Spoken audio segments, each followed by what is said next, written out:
Hello Burnley fans, this is the day after last night's exit to the Carabao Cup in the hands of Cardiff City, and Burnley fielded such a bad team. I don't think they actually wanted to carry on with the Carabao Cup. That's in my opinion. The manager thought that his players would have played a lot better than they did. Scott Parker thought that the first half was dire and the second half was slightly better, but all in all he thinks Cardiff City deserved that win. So I'm going to start now with the match report, but I'm not going to go into the ins and outs of the goals, shots and saved and all that. So what I'm going to do, I'm going to give you the actual title of the video. It's Let's Talk Burnley Football Club number 200, and this is the third round of the Carabao Cup between Burnley and Cardiff City at Turf Moor on the well, last night basically, 23rd of September. Yeah, right. The previous game was on the 4th of March 2025 at Cardiff, and Burnley beat Cardiff 2-1. Scorer that day was Brownhill and Steve. Your referee was David Webb, and the attendance was a very poor 6,010, and I don't blame anybody who didn't go to watch this dire match.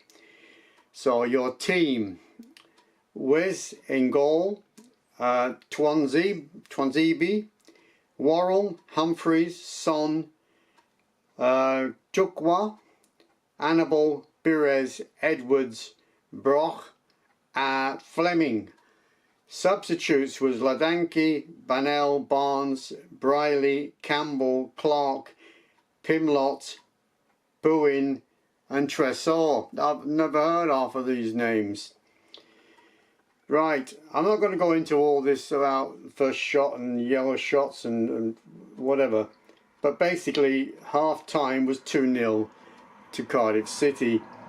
So the half time stats was a very poor. Let's have a look.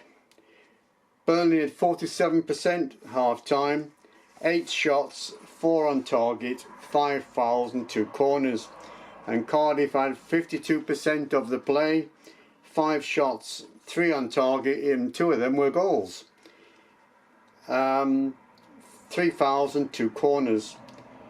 Right, second half Burnley did have a little bit better time, and they made a few substitutes. So let's see when the substitutes came in. 68th minute substitute, Banel replaced Leslie, and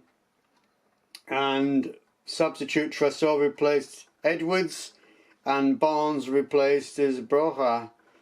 Also Clark replaced Fleming, and he had 6 minutes of extra time, and that was it. Terrible. The next game is away to Manchester City on the 27th of September, the 3 o'clock kickoff, and then on the 5th of October we are away to Aston Villa. For the full-time stats, Burnley with only 46% of the possessions. According to this, he had 15 shots, 8 on target, 13 fouls and 2 corners, and Cardiff had 53% of the possession, 9 shots, 3 on target, 11 fouls and 5 corners. Very disappointing. I wrote a lot of things down about who shot and blocked and all that, but it doesn't make sense when you actually find out that the performance was that bad. It doesn't matter what happened, it was very poor. Scott Parker did say that some of the shots, some of the chances that they had, they could have done better.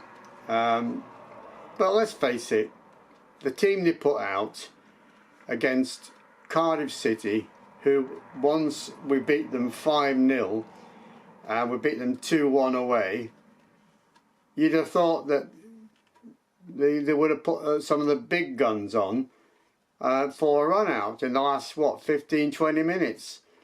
But they didn't put them on the bench, so they couldn't play them. So, but now all eyes are now on Manchester City away this Saturday. So I'll be interested for you to tell me what you think the score's going to be. How many they're going to score, Manchester City.